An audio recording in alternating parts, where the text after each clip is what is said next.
할렐루야. 네, 오늘도 아름다운 교회 예배 나오신 여러분들을 주님의 이름으로 환영하고 축복합니다. 재미있는 퀴즈로 오늘 설교를 시작하도록 하겠습니다. 자, 문제를 드리겠습니다. 자, 1년 중 28일이 있는 달은 몇 월일까요? 네, 다 있습니다. 28일은 모든 달에 다 있습니다. 자, 다음 문제 드리도록 하겠습니다. 우리 꽃사슴을 5번 외쳐볼까요? 시작. 꽃사슴, 꽃사슴, 꽃사슴, 꽃사슴, 꽃사슴. 루돌프가 타고 다니는, 루돌프, 산타클로스가 타고 다니는 것은 무엇일까요? 썰매를 타고 다닙니다. 네, 자, 다음 문제입니다. 올챙이는 따뜻한 물에 알을 낳을까요? 차가운 물에 알을 낳을까요? 올챙이는 알아요. 정답입니다. 네, 대단하십니다. 자, 그럼 흑인하고 백인하고 결혼했습니다. 이 아이를 낳았습니다. 아이의 치아색은 무슨 색일까요? 아이는 치아가 없습니다. 네, 좋습니다. 자, 5를 5번 외쳐보겠습니다. 시작. 5. 자, 리어카의 바퀴는 몇 개일까요? 리어카는 바퀴가 2개입니다. 네, 좋습니다. 자, 이런 문제들은 우리가 예상하지 못했던 곳에 사실은 정답이 있는 이야기죠. 예상하지 못했던 곳에 실마리가 있는 이야기입니다. 사람들은 문제의 다른 부분에 집중하느라 정작 중요한 실마리를 눈치채지 못하는 경우가 많습니다. 제가 오늘은 넌센스 퀴즈 같은 혹은 레크레이션 같은 곳에서 하는 그런 퀴즈들로 여러분들한테 말씀을 드렸지만 그런 것만 있는 게 아닙니다. 우리 삶에 비슷한 일들이 벌어지는 경우가 더 많습니다. 예를 들어서 제가 은성이랑 레고를 하나 조립한 적이 있었습니다. 얼마 전 일이에요. 그 레고는 아직도 다 조립이 되지 못했고 비싸게 샀는데 그냥 처박혀 있습니다. 그 미니언즈 그루의 집을 샀어요. 그랬는데 맞추다 보니까 도저히 안 맞는 거예요. 이게 왜 안 맞지? 이상하다. 이게 왜 안 맞을까? 이렇게 고민하고 있는데 나중에 왜 안 맞을까 고민하다 보니까 앞에 제가 설명서를 한 장 건너뛰었더라고요. 그러니까 뒤에 맞아질 수가 없었던 겁니다. 고등학생 때 제가 수학 문제를 푸는데 아주 기본적인 조건 하나를 빼놓고 계산해서 제가 그 계산을 막 한 5분 10분 동안 열심히 해가지고 간신히 답을 딱 도출해냈는데 답을 딱 도출하고 나서 이제 오지선다니까 보기를 보잖아요. 보기에 답이 없는 거예요. 그랬던 적도 있습니다. 운전을 하고 가는데 또 이런 적도 있어요. 차에서 이상한 소리가 나는 거예요. 야, 이거 무슨 소리지?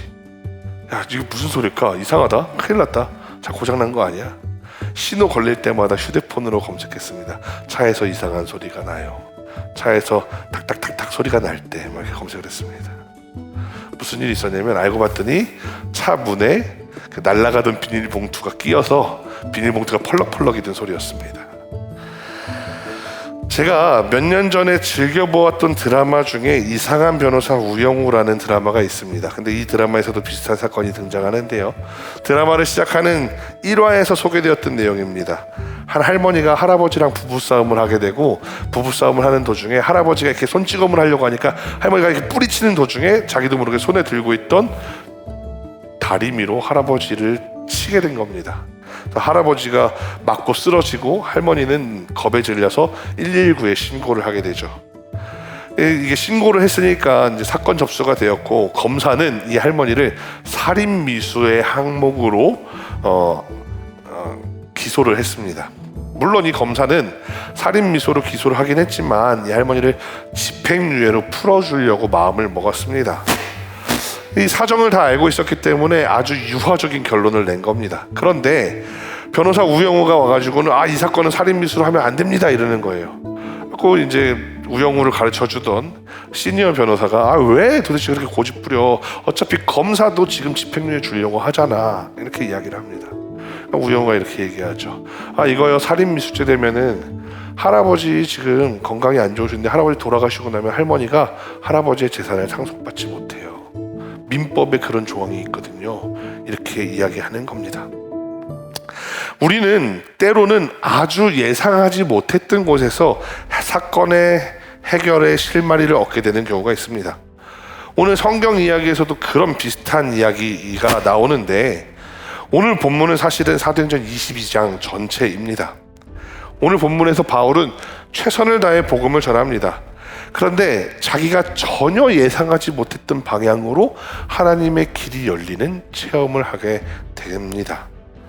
오늘 말씀을 통해 은혜를 나눌 때 여러분들에게도 여러분들이 예상하지 못했던 하나님의 은혜, 하나님의 길이 열리는 놀라운 체험이 있기를 간절히 소망합니다. 지난주 우리는 바울이 가짜뉴스에 휘말려서 유대인들의 공격을 당한 이야기를 들었습니다. 아시아에서부터 쫓아온 유대인들이 바울에게 가짜뉴스로 누명을 뒤집어 씌웠죠. 특히 성전에 이방인을 데리고 와서 이제 이 바울이 성전을 더럽혔다라는 죄목이었습니다. 유대인들이 바울을 때리려고 하는데 그 순간 천부장이 바울을 데리고 갔다. 천부장이 바울의 신병을 인수해서 데리고 갔다라는 이야기입니다. 21장 37절 말씀에 보면 바울이 천부장에게 헬라어로 말을 겁니다.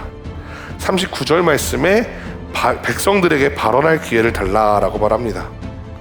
천부장은 바울이 반란군과 관련이 없다라는 사실을 확인하고는 허락해 줍니다.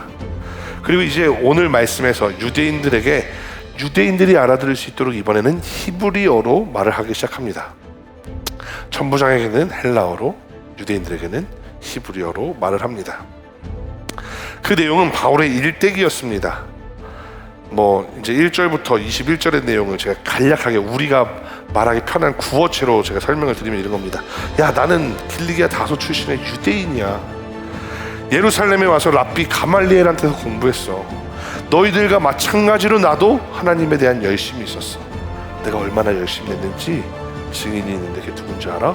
나랑 같이 공부했었던 사람들이야. 나는 내가 열심히 있어서 예수 믿는 사람들을 박해했어. 심지어 사람들을 죽였어. 감옥에 가두기도 했어. 근데 이것도 증인이 있다. 누구냐면 대제사장과 장로들이 다 알고 있어. 그들한테 가서 물어봐. 그런데 내가 하루는 유대 지도자들한테 공문을 받아서 예수 믿는 사람들을 잡겠다고 다메섹이라는 곳으로 가려고 했는데 갑자기 하늘로부터 큰 빛이 나를 비추기 시작하는데 음성이 들리더라. 사울아, 사울아, 내가 어찌하여 나를 박해하느냐? 나는 이렇게 대답했어. 누구십니까? 그러자 그 음성이 다시 들렸어. 나는 내가 박해하는 나사렛 예수다. 이 또한 나와 함께 있는 사람들이 소리는 듣지 못해도 그 빛을 함께 보았으니까 증인들이 있어. 그리고 나는 눈이 보이지 않게 됐는데 그 성의 모든 유대인들에게 칭찬받는 경건한 사람 아나니아라는 사람이 있었는데 그 사람이 와서 나한테 기도해주고 다시 보라고 명령하니까 갑자기 눈이 떠지더라.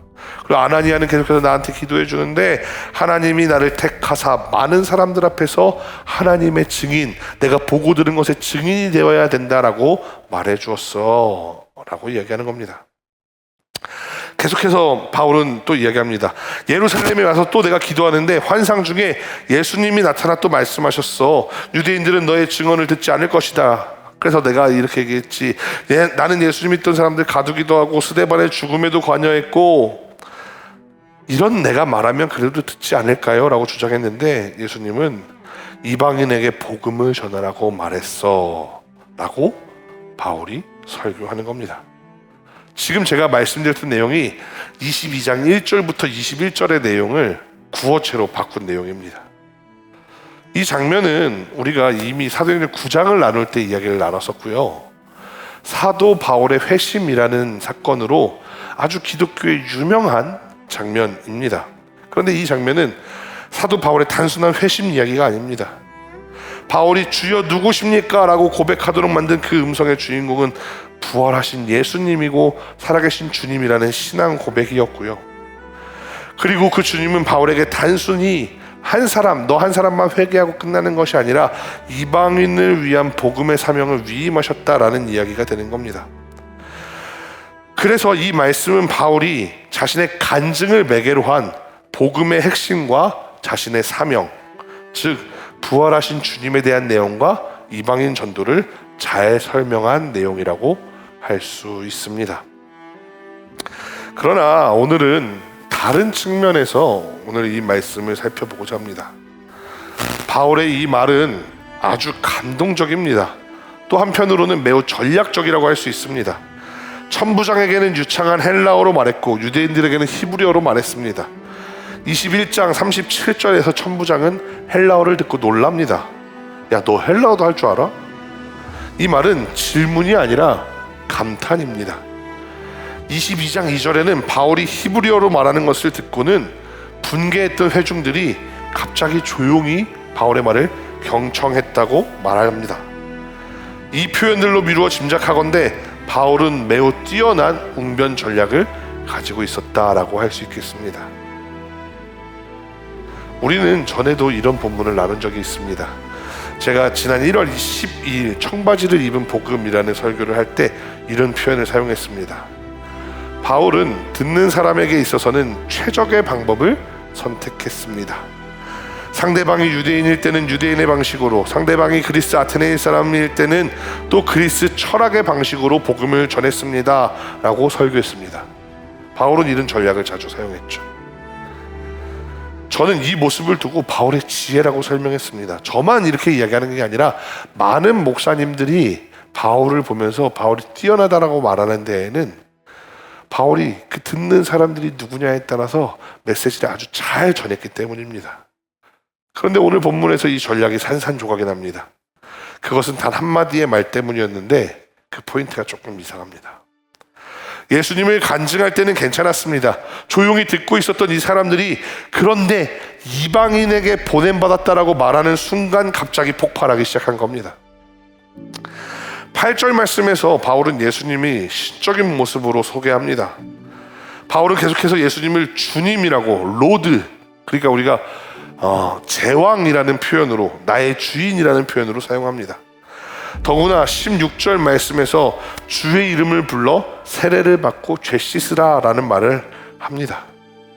유대인들은 사실 이 말 듣고 그냥 참으면 안 됩니다. 그런데 회중들이 이 말을 듣고도 참습니다. 이 말만 가지고도 신성모독이라고, 인간이었던 예수는 그런 권위를 가질 수 없다고 화를 내야 되는 사람들이 잠잠히 듣고 있다가 이방인들에게 복음을 전하라고 보냄을 받았다라는 그 말에 갑자기 화를 내기 시작합니다. 그런데 이런 이야기들은 역사적으로 자주 등장합니다. 예를 들어 보겠습니다. 미국 남부 지역의 백인 교회들에서 목사님이 설교하는 겁니다. 예수님의 십자가, 부활, 용서, 그리고 가끔은 때로는 우리가 평소에 짓고 있는 죄에 대한 책망의 말을 할 때도 있습니다. 우리가 교회 다니다 보면, 설교를 듣다 보면 또 그런 설교하시는 목사님들이 있어요. 지금 그렇게 살면 안 돼. 막 이런 식으로 그렇게 살면 하나님 복 주시지 않아, 오히려 벌 받아, 이렇게 설교하시는 분들이 있어요. 그래서 지금 살고 있는 모습에 대해서 책망을 하는 거죠. 근데 그 책망의 말에서도 아멘 아멘 합니다. 저거 나한테 하는 말 같은데 하면서도 그냥 아멘 아멘 합니다.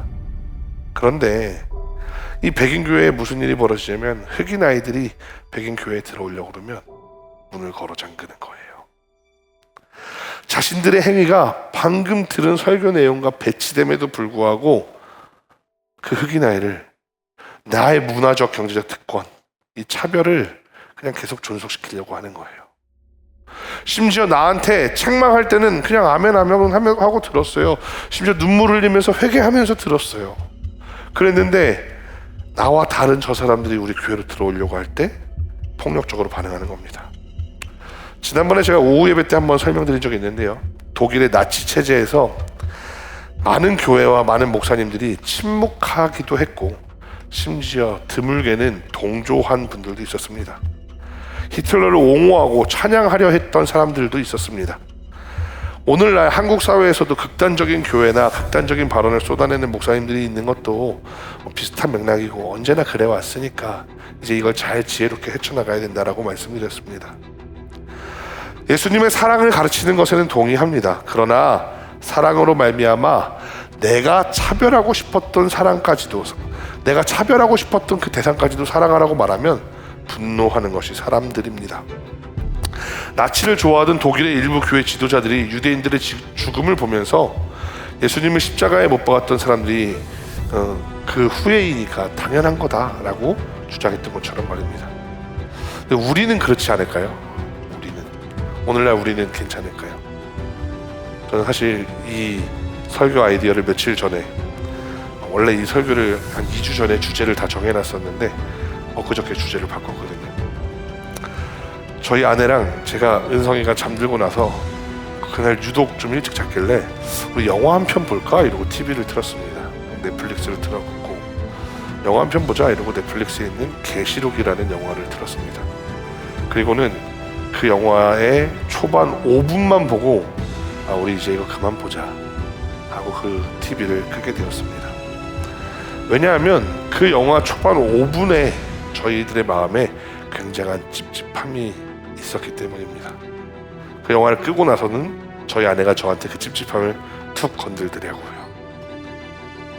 그 영화 초반부에 아주 무서운 흉악범처럼 보이는 사람이 개척교회에 들어오는 장면이 나오거든요. 저희 아내가 물어봐요. 당신은 우리 교회에 저런 사람이 오면 받아들일 수 있어? 저는 강대상에서 여러분들한테 계속 설교하면서 차별은 철폐해야 된다.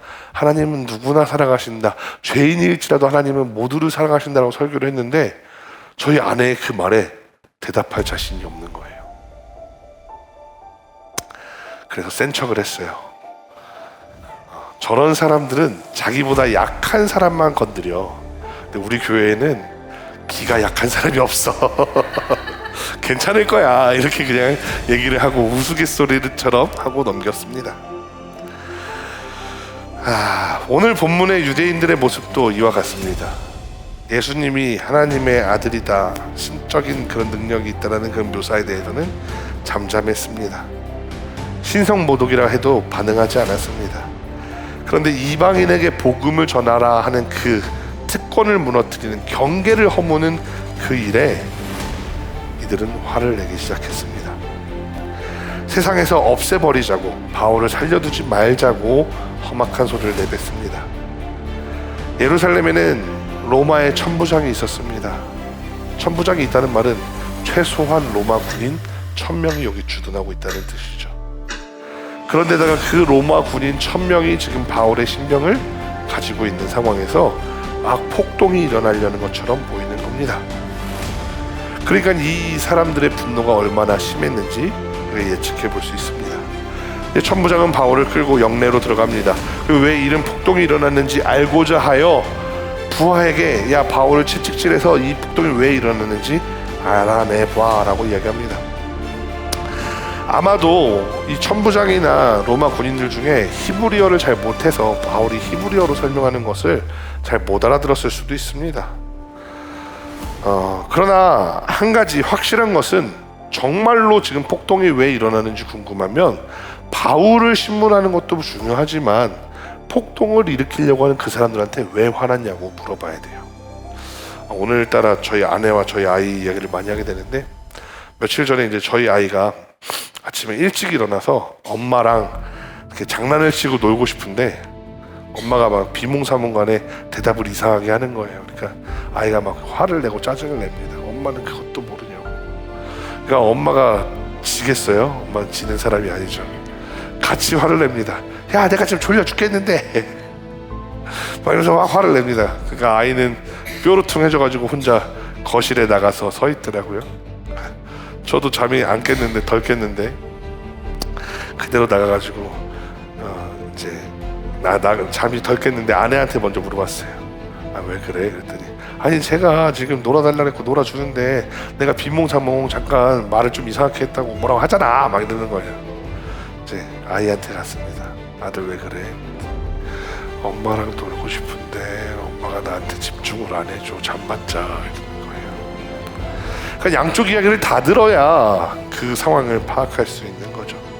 한쪽 이야기만 들으면은 그것을 알 수 없습니다. 그런데 바울은 지금 이 천부장은 사건을 파악하려고 하는데 바울에게서만 심지어 그것도 채찍질을 통해서 이 내용을 알아보려고 하고 있는 겁니다.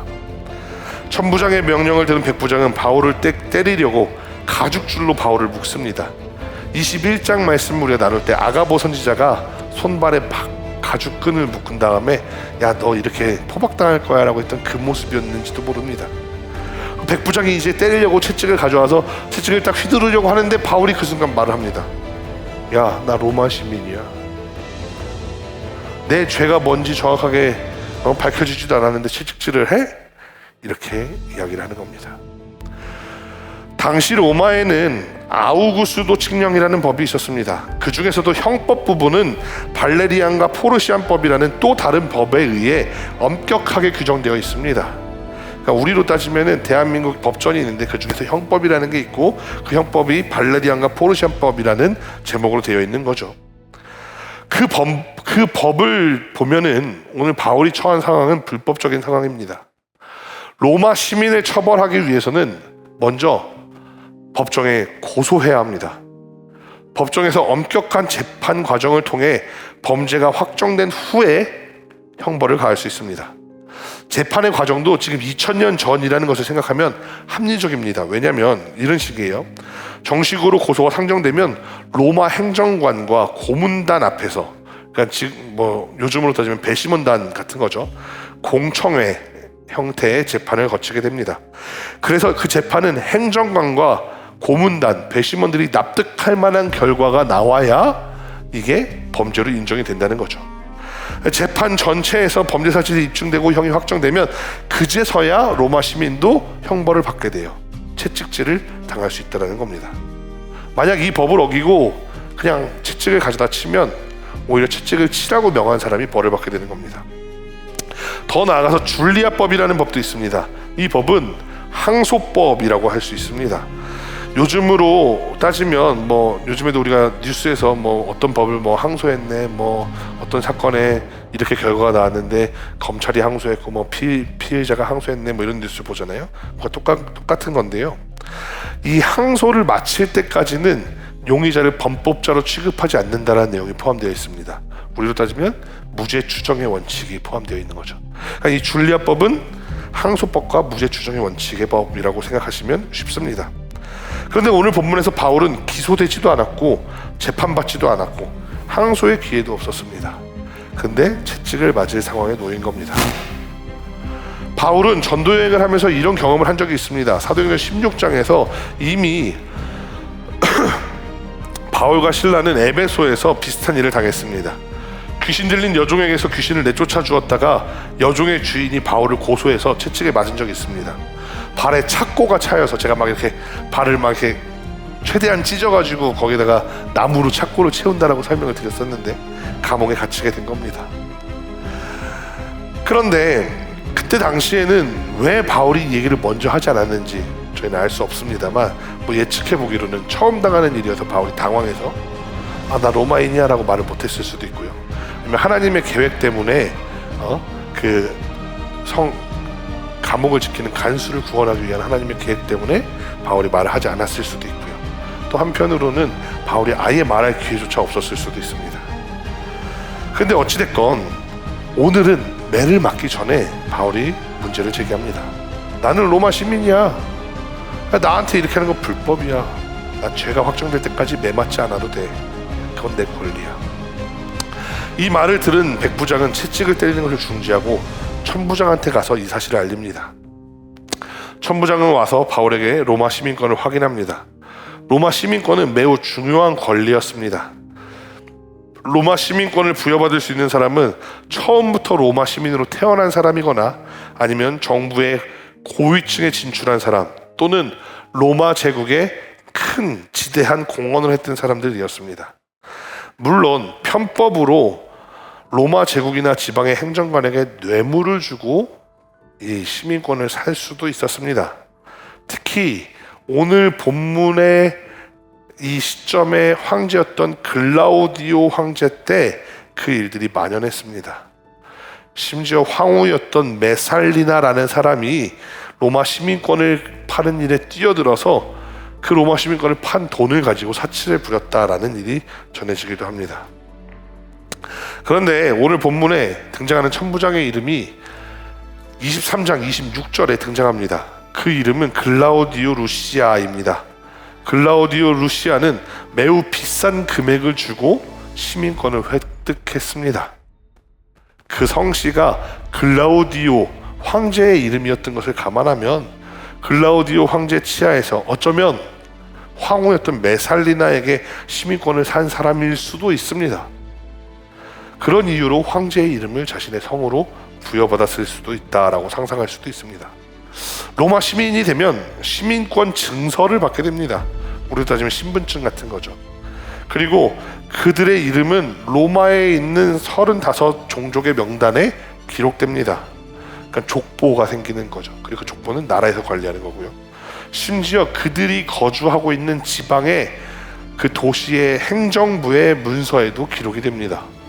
그러니까 이 로마 시민권이다 라고 딱 주장하는 한마디면 그 사람을 보호해야 되는 것들이 착착착착 준비가 되어 있는 거죠. 그런데 시민권을 매매하는 경우가 많아지니까 시민권 사이에서도 우화열이 생겨버리는 겁니다. 돈으로 시민권을 산 사람보다 출생부터 시민이었던 사람들이 더 좋은 대우를 받았습니다. 그리고 또 돈으로 시민권을 샀다고 하더라도 시민권을 산 게 더 오래된 사람일수록 더 가치 있는 것으로 여겨졌습니다. 왜냐하면 옛날에는 시민권이 비쌌고 점점 뒤로 갈수록 시민권이 싸지거든요. 지금 뭐 미국에서도 비슷한 얘기하죠. 뭐 미국에 이민 오려면 트럼프가 시민권을 판다고 뭐 몇만 달러라고 하는 것 같거든요. 따라서 28절 말씀에 이 천부장이 바울에게 야 나는 돈을 많이 들여서 이 시민권을 얻었어 라는 이야기는 그냥 내 신분을 증명하는 이야기가 아니라 나는 비싼 시절에 산 상류층이야. 아까 계급도 나왔었는데 나는 이 상류층에 해당하는 로마 시민이야 라고 주장을 하면서 야 너는 싸게 샀지 라고 이야기하는 거예요. 이 사실은 총독이 이렇게 이야기하는 데는 한 가지 이유가 있습니다. 왜냐하면 바울이 행색이 초라했기 때문이에요. 바울은 노동자였어요. 바울은 로마 시민이었지만 그 특권 계층의 특권을 이용하려 하지 않았고 바울은 천막을 짜는 일을 했죠.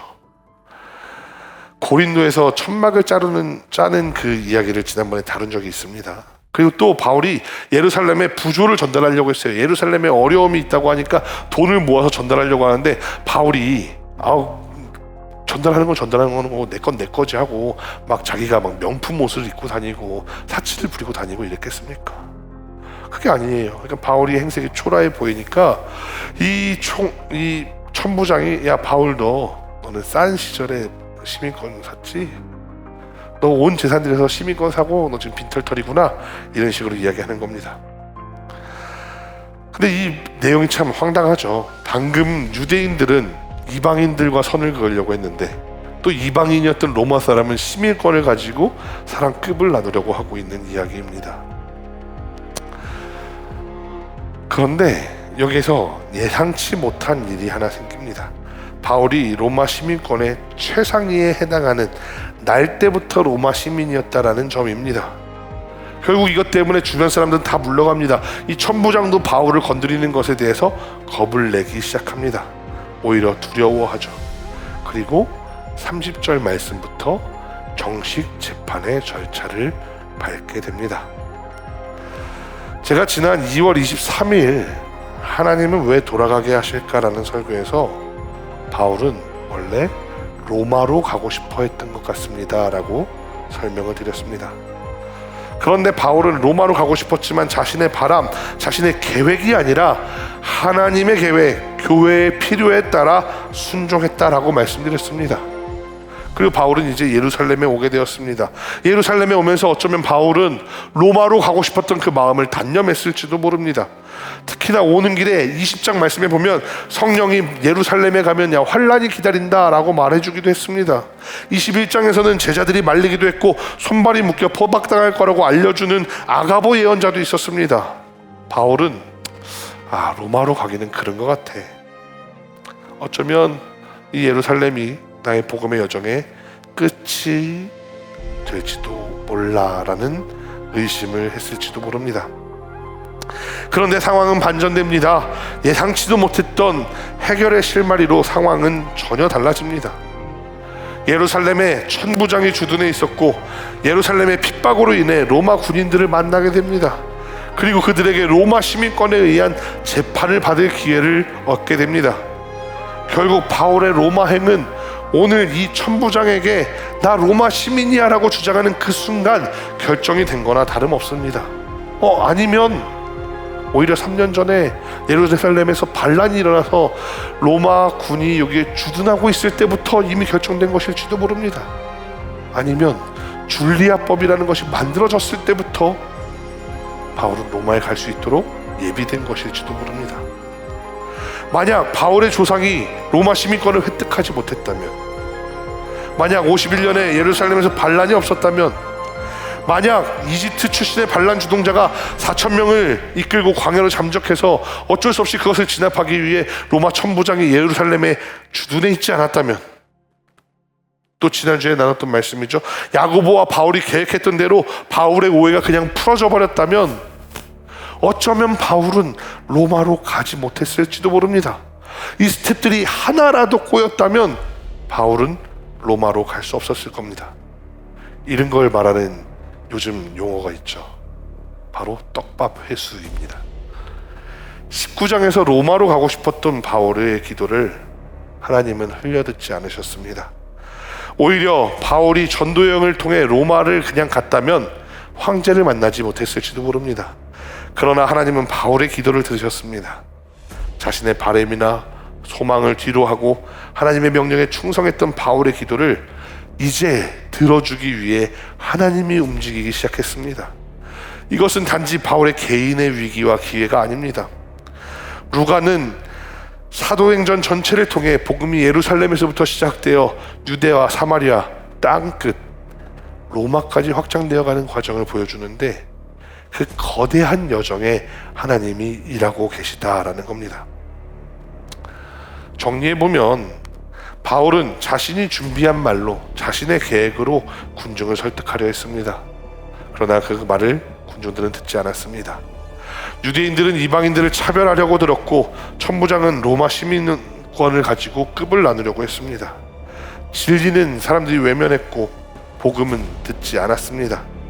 그러나 하나님은 전혀 예상치 못한 곳에서 해결의 실마리를 꺼내셨는데, 사람들이 말을 듣지 않을 때 하나님은 법을 이용하셨고 체제를 사용하셨고 역사까지도 사용하셨다라는 겁니다. 하나님은 인간이 손쓸 수 없는 경로로 이끄십니다. 심지어 그것은 바울이 스스로 잊어버렸을지도 모르는 로마로 향하고 싶다던 그 기도 제목을 하나님이 기억해서 이루어주고 계신 겁니다. 제가 어렸을 때 읽었던 책 중에 종이 위의 기적, 쓰면 이루어진다라는 책이 있었습니다. 제가 고등학생 때 수원 시장님이 졸업식에 이렇게 오셔가지고는 축사를 해주시면서 그 책을 자기가 정말 잘 읽은 책이라고 나눠주셨어요. 책을 읽었는데 목표하는 것이 있으면 분명히 어딘가 써놓고 자꾸 읽어보라, 뭐 이런 내용이었어요. 그리고 그렇게 되면 우리가 그것을 다 이루게 된다, 이런 내용이죠. 저는 이제 20살이 되어서 그 책을 읽은 대로 기도 제목을 썼습니다. 1번부터 20번까지. 그리고 그 종이를 잃어버렸습니다. 어디다 두었는지도 잊어버리고 시간이 많이 지났는데, 나중에 이제 그런 종이가 있었다는 사실을 까먹었죠. 나중에 이제 부모님 집이 이사를 하면서 그 종이가 튀어나온 거예요. 보니까 제가 그런 기도 제목을 적어놨는지도 다 까먹은 내용들이 하나하나 다 이루어져 있더라고요. 여러분, 그렇습니다. 우리는 기도하고 잊어버릴 때가 있습니다. 하나님, 나 이거 이렇게 해주세요, 저렇게 해주세요 하고 기도하고 까먹어버릴 때가 있습니다. 나는 놓쳐버릴 때가 있습니다. 그런데 하나님은 우리가 했던 그 기도를 잊지 않으십니다. 그렇기 때문에 우리는 언제나 모든 문제를 가지고 하나님께 기도해야 합니다. 어떤 사람들이 그러죠. 야, 그런 것까지 하나님께 기도해야 돼? 사소한 것까지 하나님께 기도해야 돼? 아니요, 기도하면 하나님이 그것을 절대 잊지 않으십니다. 이 설교 마지막에 가장 중요하게 한 가지 눈여겨봐야 할 장면이 하나 있는데, 바울이 여전히 묶여있다라는 겁니다. 채찍은 피했지만 그는 자유롭지 않았습니다. 그런데 그가 체포당한 것이 끝을 의미하는 것이 아닙니다. 그 체포당함으로 말미암아 바로 실마리가 열리기 시작합니다. 실패처럼 보였던 그 순간, 오해받고 공격받고 묶였던 바로 그 순간이 기도 응답의 시작이 되는 그 이야기의 시작이었던 겁니다. 그 시작은 바울조차 잊고 있었던 그 기도, 그것을 기억하시는 하나님의 이야기의 시작입니다. 마지막으로 헬렌 켈러의 이야기로 설교를 마무리하겠습니다. 헬렌 켈러는 생후 19개월의 병으로 시력과 청력을 모두 다 잃었습니다. 말을 할 수 없었고 들을 수 없는 어둠 속에서 자랐습니다. 감정을 표현할 수 없어서 분노하고 절망했고, 이 부모도 어떻게 해야 될지 모르는 그 상황에서 헬렌에게 21살의 젊은 교사 앤 설리반이 찾아옵니다. 앤은 헬렌의 손바닥에 글씨를 써주면서 세상을 가르치려 했습니다. 처음에는 아무 의미도 없었습니다. 말은 막혀 있었고 손짓은 메아리 없는 소리 같았습니다. 그런데 어느 날 앤 설리반이 헬렌을 데리고 우물가에 갑니다. 그 헬렌의 손에 찬물을 뿌리며 동시에 다른 손에다가 워터, WATER을 적어줍니다. 그런데 그 순간 헬렌은 그 촉감을 통해 물이라는 개념을 배우게 됩니다. 그날부터 세상과 단절되어 있었던 헬렌이 하나하나 단어를 배우기 시작했고, 결국 어렵사리 말도 배우게 됩니다. 그녀는 하버드 대학의 자매 학교인 레드클리프를 졸업하고 전 세계를 다니며 장애인의 인권, 권리를 외치는 그런 위인이 됩니다. 헬렌 켈러의 장애는 부모를 절망하게 했을 겁니다. 어쩌면 헬렌 켈러 본인도 수시로 절망했을지 모릅니다. 가르치던 앤 설리반 또한 수없이도 절망했을지도 모릅니다. 그 절망, 그 슬픔을 외면해도 된다라고 말하는 것이 아닙니다. 그 당시에는 그들이 정말 그 절망 때문에 힘들었을 겁니다. 그러나 비록 결과론이라고 할지라도 헬렌 켈러는 그 절망을 통해 오히려 장애인의 권리를 외치는 놀라운 일의 발판이 되었다라는 점에서 우리는 이 사건을 평가할 수도 있다는 겁니다. 여러분들도 여러분들 삶에 있는 여러 가지 문제들, 돌아가는 것 같은 순간들을 한번 떠올려 보시면 좋겠습니다. 혹시 여러분의 인생이 멈춘 것 같습니까? 말도 통하지 않고 무력해지는 것 같은 그런 삶을 살아가고 있지는 않습니까? 그렇다면 여러분 반드시 이 말씀을 기억하시기 바랍니다. 하나님은 우리의 기도를 잊지 않으시고 하나님은 새로운 실마리를 주신다라는 겁니다. 우리가 풀 수 없는 문제의 다음 장을 하나님은 이미 써내려 가고 계십니다. 우리는 이미 포기하여 잊어버렸던 기도 제목들이 있더라도 하나님은 그것을 기억해 주시고 하나님의 계획대로 우리를 이끄신다는 것을 믿으며 이번 한 주도 절망 가운데 기도 응답이 시작되는 그러한 한 주간이 되기를 간절히 소망합니다. 기도하겠습니다. Freedom dancing in the light of love, forever in your love. Let your light shine through, illuminate the darkness. Flashes of grace around us, I can't contain it for you. Have called us to give out the love you gave us. Lift high the name of Jesus, we give it all to you.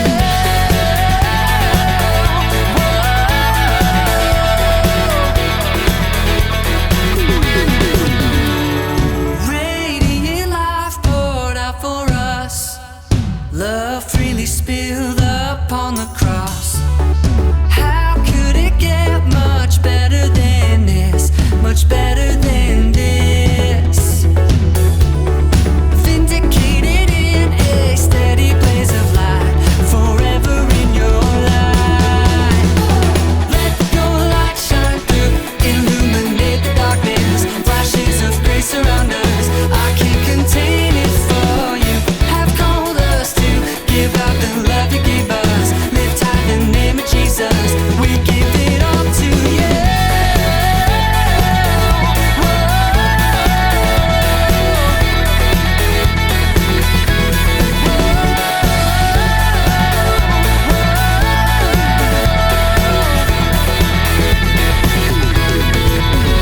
Come awaken us to your spirit. Open our hearts, Lord, pour it upon us. Oh, come awaken us to your spirit. Oh,